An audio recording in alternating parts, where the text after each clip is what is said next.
Scientists studying clean labs in which extraterrestrial objects ranging from meteorites to moon rocks are stored have found that these facilities may not be quite as clean as they thought.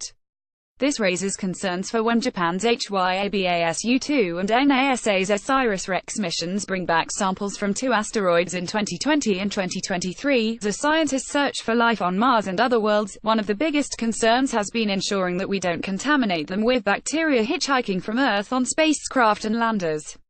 But the reverse also applies. We need to make sure that the same organisms don't contaminate samples brought back from other worlds.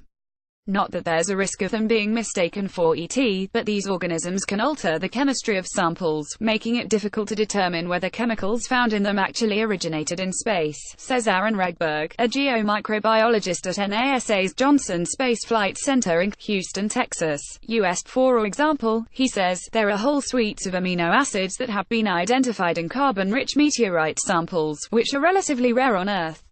But you have to convince yourself that the compounds were originally part of the meteorite and not added later. Bacterial contamination has long been recognized as a concern, but it turns out that fungi are also an issue.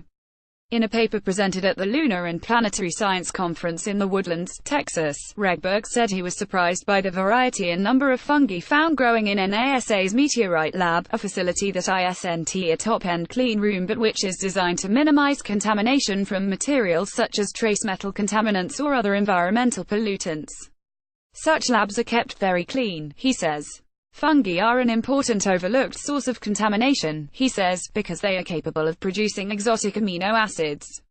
Because these are not produced by most Earth life, they are sometimes targets of investigation for researchers looking to determine the production of amino acids in space. But if they can also be produced by molds living in the labs or on the samples, he says, that's something important not only to know, but to avoid. Some examples of fungi that can create such amino acids are species in the genus Penicillium, some of which also produce the antibiotic drug penicillin. Such molds, Regberg adds, were indeed found in his study, although not the varieties known to produce exotics. Still, it's a warning that clean rooms, and by implication, space rocks, can easily be contaminated by fungi that could ruin important lab tests. It's easy, of course, to solve this by making sure that all samples brought back by HYABUSA-2, OSIRIS-REx, or a future Mars sample return are treated in ways that ensure that they are free of fungi or other microorganisms. As microbiologists, we know how to keep things sterile, Regberg says. The question is how to do that without ruining the sample in the process, by chemically altering it. For example, a standard method of sterilizing materials is by autoclaving, baking them at a high temperature. This, in fact, is what is done with external surfaces of Mars rovers and similar equipment. But Regberg says, no one is going to let me autoclave samples.